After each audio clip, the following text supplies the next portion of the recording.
Mes bien chers frères, aujourd'hui s'accomplit ce passage de l'Écriture que vous venez d'entendre, dit Jésus aux Nazaréens dans la synagogue.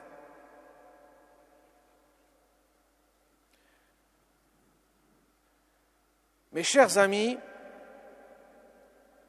prenez quelques secondes pour imaginer dans votre esprit, dans votre tête, la situation.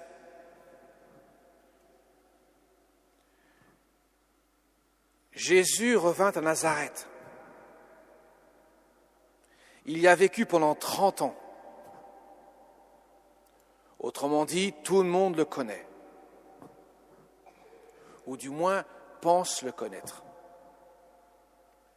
Et voilà qu'après son baptême dans le Jourdain par Jean le Baptiste, ayant passé 40 jours dans le désert, et puis avoir commencé à choisir ses apôtres, ses disciples, qui vont devenir apôtres, voilà qu'il commence à parcourir la Galilée,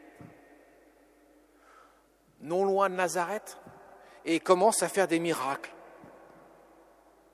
Et tout le monde est dans la joie, s'extasie devant les miracles que Jésus fait. Et voilà qu'il arrive à Nazareth. Et bien sûr, la réputation de Jésus précède son retour. Alors forcément, on est sur le qui-vive. On observe bien ce qu'il va dire et ce qu'il va faire. Va-t-il faire la même chose chez lui, dans son pays? Et là, en entrant dans la synagogue, prenant le passage du prophète Isaïe qui annonce clairement la venue du Messie et ce que le Messie fera quand il viendra.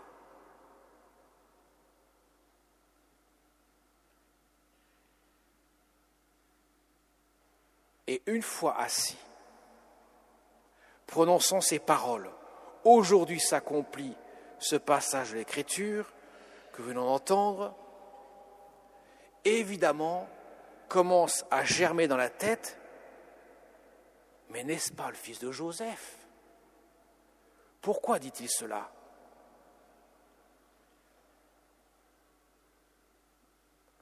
Alors Jésus rajoutera, on n'a pas le passage là, on devrait l'avoir dimanche prochain, mais il se trouve, mes chers amis, dimanche prochain, nous n'aurons pas le passage de l'Évangile, puisque nous serons le 2 février et que nous fêterons la présentation de Jésus au temple.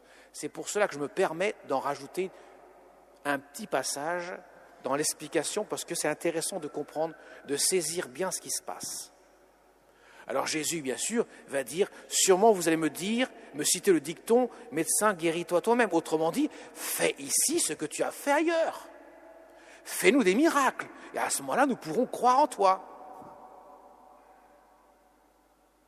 Et ça va se gâter sérieusement. Au point que Jésus sera obligé de partir, de s'éclipser, afin d'échapper à la lapidation. Et nous sommes au début de la vie publique de Jésus. Il y a encore 3 ans à vivre. Je ne vous explique pas qu'à la fin, ça va être compliqué. On est confronté à une situation qui nous montre clairement qu'il y a une distinction entre ce que nous savons par notre intelligence, la raison. Ce Jésus, nous le connaissons, nous l'avons vu grandir, nous l'avons vu même sur nos genoux, nous l'avons même vu jouer, nous l'avons vu entre les bras de Marie, nous l'avons vu apprendre le métier de charpentier avec son père Joseph. Alors, pour qui se prend-il maintenant à faire des miracles? On le connaît, le bonhomme. La raison, ce que nous savons de lui. Et là, l'autre dimension que Jésus demande que nous puissions prendre en compte, c'est la dimension de la foi. Croyez-vous que moi, celui que vous prétendez connaître, puisse être Dieu.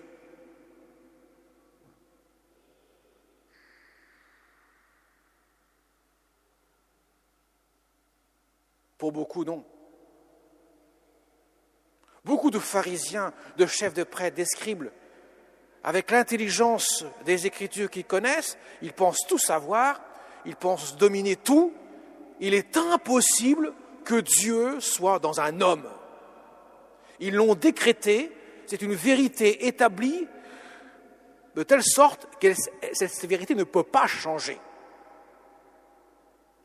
Et c'est pour cela qu'ils le prendront pour un blasphémateur, un usurpateur, autrement dit un ennemi de Dieu, qu'il faut absolument écraser, éliminer, parce qu'il va entraîner le peuple loin de la loi de Moïse, loin de la vérité. Mes chers amis, il y a 1700 ans, en 325,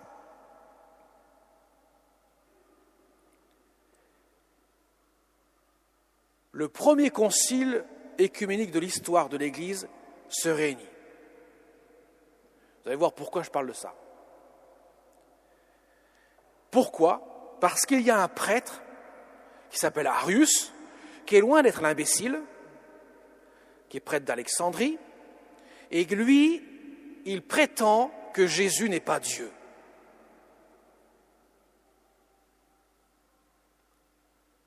Pourquoi ? Parce que Jésus, le Fils, est engendré du Père. Et pour lui, dans sa tête, il est absolument impossible que Dieu puisse être engendré. Donc si Dieu n'est pas engendré, si le Fils est engendré, conclusion, le Fils n'est pas Dieu.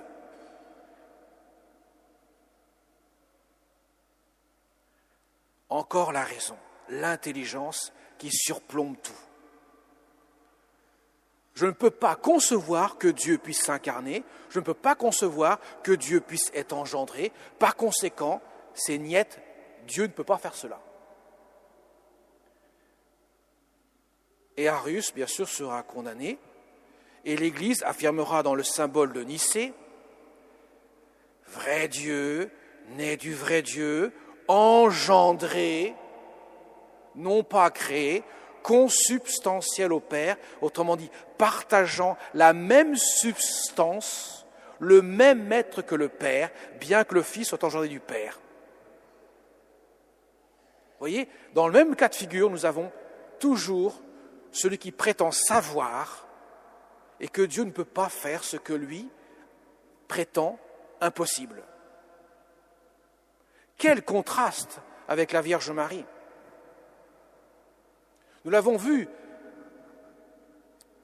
il y a 15 jours, quand la Vierge Marie était au temple, cherchant son fils de 12 ans qui s'était évaporé des autres camarades de son âge et qui était resté pendant 3 jours au temple de Jérusalem, Marie ne comprend pas ce qui se passe. Elle n'a pas dit, il est impossible que Dieu puisse s'éclipser comme ça. Il n'est pas possible. Non, elle ne comprend pas. Saint Luc le dit bien, il ne comprend pas. Et cependant, Marie retient tous ces événements dans son cœur. Car pourquoi cela ? Parce que l'ange Gabriel lui a dit, il lui a rappelé, car rien n'est impossible à Dieu. Sa cousine Élisabeth est enceinte dans sa vieillesse, alors qu'on l'appelait la femme stérile.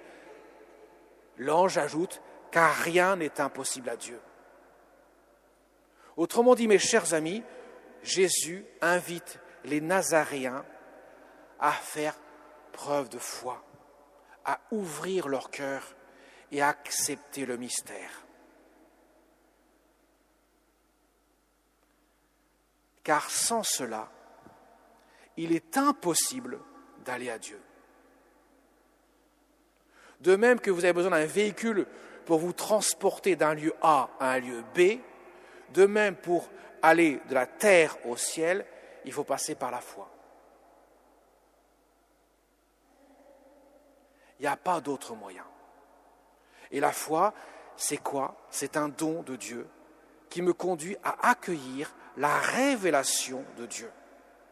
Dieu se révèle à moi. Dieu parle dans l'Écriture. Dieu parle aux Nazaréens. Voilà pourquoi les miracles ne pourront pas se faire à Nazareth.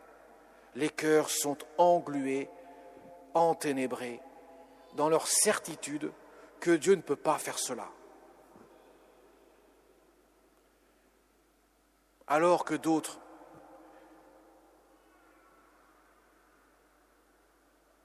seront dans la joie d'accueillir le mystère de Dieu. Et tout sera possible pour eux, à commencer par Marie-Madeleine et tant d'autres qui vivaient loin de Dieu. Zachée, chef des collecteurs d'impôts, c'est pas rien, c'est le chef en plus. Un collecteur, c'est le collabo, ben alors là, c'est le pompon. Ces gens-là s'ouvrent à la grâce. Alors mes chers amis, je conclurai par cela, parce que ça ne concerne pas seulement les Nazaréens, ça nous concerne tous. Il faut que nous puissions grandir dans la foi. La foi, ce n'est pas quelque chose de statique. Je crois, donc je la foi. Oui, ça ne suffit pas. La foi doit me conduire à exercer les vertus d'espérance et de charité aussi. Saint Paul dira, la plus grande des trois, c'est la charité, parce qu'elle implique nécessairement les deux autres. Je ne peux pas vivre de l'amour de Dieu si je ne crois pas en lui et si je n'espère pas en lui. Alors mes chers amis, demandons au Seigneur, la messe, la célébration de la messe du dimanche est l'occasion pour nous de demander des grâces. Demandons au Seigneur de grandir dans la foi, d'augmenter en nous la foi, pour que nous puissions accueillir ce que Dieu veut nous révéler dans notre cœur, afin que nous puissions le laisser vivre en nous et vivre de son amour. Amen.